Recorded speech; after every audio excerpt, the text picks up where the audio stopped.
Today, we're unpacking a story that honestly reads less like celebrity gossip and more like a corporate exit strategy. It really does. We are diving deep into Angelina Jolie's very planned, very strategic global exit from Los Angeles. It's a fascinating case study. I mean, this isn't some spur-of-the-moment thing. It's a move that's been dictated by a calendar and, well, a legal framework for the better part of a decade. Exactly. So our mission for this deep dive is pretty clear. We're going to analyze the specific timeline she's working with, the real significance of this LA home she's about to sell, and I think most importantly, the deep personal connections that are guiding where she goes next.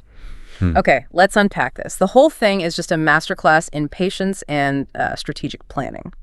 We're looking at the steps Jolie is taking to finally move past what the sources all call the Brad Pitt drama. And to recenter her life around her real passions. Right. Her international humanitarian work and the actual origins of her children.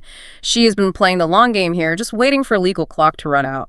And it's just amazing that someone like her, a global icon who you'd think controls everything, can have her life governed by something so, well, so mundane. Family law. Family law. It really shows how the obligations of being a parent can trump almost everything else. So let's start with the thing that has kept her in Southern California, the Los Angeles mandate.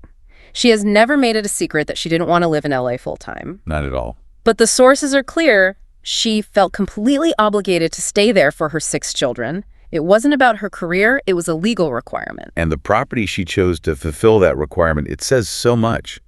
In 2017, she buys this incredible historic estate in Los Feliz. Yeah, the old Cecil B. DeMille house, a piece of Hollywood history. A huge, glamorous landmark property. But here's the thing, she didn't buy it for the glamour. No, she bought it for the location. Exactly. She bought it because it was just 5 minutes away from Brad Pitt's estate, which is also in Los Feliz. Which is just a wild irony, isn't it? You own this incredible piece of Hollywood history, but you're basically under a form of house arrest there because of a legal agreement. It just highlights how pragmatic the decision was. She bought it in 2017, right after the divorce filing in 2016. It was a move to comply with what the court was going to demand for custody. Okay, so she was getting ahead of it. Pretty much. In California family law, especially with custody battles, the courts always prioritize the kid's routine. So, distance to school, friends, and making the back and forth between parents as easy as possible. So that tight radius, that 5-minute drive, was almost certainly going to be mandated. Oh, absolutely. She was fulfilling a legal requirement to keep the family physically close during those really critical years. She even said it publicly. She told Harper's Bazaar she wanted to be close to their dad. So she essentially built herself a very beautiful, very historic cage in LA. A cage she knew she could only leave when the youngest kids turned 18. And that adds this really powerful, kind of sad, emotional layer to it all. Because even with all those years of mandated closeness, the sources all note that several of her children, maybe even all of them, have reportedly grown estranged from their father, which sort of makes the whole thing. It makes her eventual exit feel less about splitting up a co-parenting unit and more about just, reclaiming her own freedom. It really does. It drives home why this date, this countdown, is just so important to her. The legal reason for staying might have outlasted the actual family connection. So let's talk about that countdown. What is the precise trigger for her departure? Because she laid it out herself very clearly. She did. Back in 2019, she gave that interview to Harper's Bazaar, and she said, and I'm quoting here, "As soon as they're 18, I'll be able to leave." And that quote is everything. It's the whole timeline. It is. It lets us pinpoint the exact moment she feels free to start this new global life, which is July 2026. That's when her youngest children, the twins Knox and Vivienne, turn 18. Okay, but hang on. I think this is confusing for a lot of people. Their divorce was finalized last year. So if the divorce is done, why is she still tied to LA? That is a great question, and it's a key distinction. A divorce is about assets and ending the marriage contract. Custody is a totally separate legal issue. It's about the kids. It's all about the kids. Yeah. And in California, the courts keep jurisdiction over where minor children live. Once a child is legally an adult at 18, the court loses that power.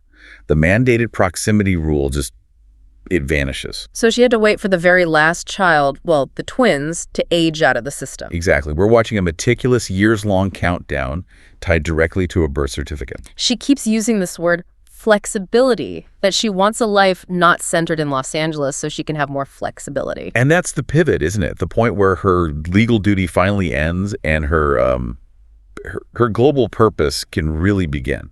And we're not talking about flexibility to take more vacations. No, no, no. This is about enabling her very serious long-term humanitarian career. She's done incredible work as a special envoy for the UN Refugee Agency.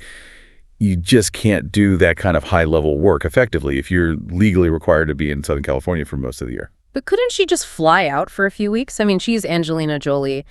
Is the LA residence truly the only thing stopping her from doing more UN work, or is some of this about perception, too? It's a bit of both. But the legal requirement is the hard stop. Sure, she can travel, but a court-mandated residency means LA has to be the kid's primary home base for school, for mail, for doctors. The home base. Right. And for a special envoy role, you need to be on the ground for long stretches. In refugee camps and conflict zones, being tied to a specific school schedule just creates impossible logistics. It compromises the work. So yeah, this move is a professional necessity just as much as it is a personal one. Okay, so now that we get why she has to leave, let's pivot to the global roadmap. If she's not in Los Angeles, where is she going? The sources say she's looking at splitting her time between 3 main regions. Cambodia, France, and various countries in Africa. She's not just picking a new city, she's mapping out a new global life. And Cambodia seems to be at the top of the list for her primary base, right? It seems like the most compelling candidate, yes. Yeah. The connection there is so profound. It goes back way before her life with Pitt became so public. She adopted her oldest son, Maddox, from there in 2002. And she already has a home there. That's the key. She owns a home in a rural part of the country. Having that existing infrastructure, a real established property, that's a world of difference from just moving somewhere new. I mean, she has roots. She has roots. She has cultural understanding. She has her foundation's work there. It suggests Cambodia isn't a retreat for her. It's a place of purpose. It validates her identity as a humanitarian and as a mother of a global family. It's the total opposite of Hollywood. Okay, then we have France and Africa. The sources say these places are, quote, close to her heart. How do they fit into this new map? They're really powerful, symbolic locations that tie directly back to her children's own stories. France is where the twins, Knox and Vivienne, were born in Marie. And of course, the African continent is central to her family. Zahara was adopted from Ethiopia, and Shiloh was born in Namibia. So these aren't just random, beautiful places to live. Not at all. By choosing these 3 regions, Southeast Asia, Europe, and Africa, she is literally building her new life around the geography of her own family's history. It really sounds like she's rejecting the entire gravity of the entertainment industry. Instead of her life being dictated by Hollywood, it's being dictated by her humanitarian work and her kids' origins. That is the perfect synthesis. It is a very purposeful, very high-profile rejection of that traditional Hollywood-centric life. She's creating a new center of gravity for herself that's based on her deepest commitments. It's like the person she is now was just incompatible with the life she was forced to lead, and she had to wait for the law to catch up. So this whole strategic exit, it brings us to a much broader point. Jolie's plan is happening right as we're seeing this online debate and, reports of other big American names moving abroad. So is she an anomaly just driven by her own unique legal situation, or is she part of a bigger trend? I think she definitely fits into a growing pattern, a noticeable one. We've seen quite a few high-profile examples recently that sort of signal a shift away from the U.S. being the default center. I mean, you have George Clooney, for example. Right. Clooney in France is sort of the classic example of this, isn't it? The ultimate lifestyle choice. It is. He got French citizenship. He lives mostly on a farm in southern France with Amal and their twins. And he said publicly that it's just a better environment to raise kids than Hollywood. That's a pure lifestyle preference. But then the sources also bring up other examples where the motivation seems more political. People like Ellen DeGeneres and Rosie O'Donnell have talked about moving to Europe. That's right. And it's important we're just impartially reporting what the sources say they cited as their reasons. They mentioned concerns about living in the U.S. under a potential second Trump presidency as a factor. So you have this mix of reasons, lifestyle, politics, and then with Jolie, this very specific legal, purpose-driven reason. Exactly. But what they all share is this search for an environment that aligns better with their values or their needs than what they feel the U.S. currently offers them. Which brings us to the big question then, where does Jolie fit? Is this mainly an escape from personal drama, or is it part of this broader celebrity trend? I mean, so what does this all mean for the pattern we're seeing? I think the sources suggest it's a blend, but with that really unique trigger. Her motivation is absolutely rooted in that legal timeline she's been on for years. She's been signaling this exit since 2019. It wasn't a sudden decision. Right. She was just waiting. She was waiting. The legal chain forced her to be patient. But her choice of where to go, Cambodia, France, Africa, that reveals the long-term, non-Hollywood goal she always had. So she mirrors the trend even if her reason for acting on it now is unique. Precisely.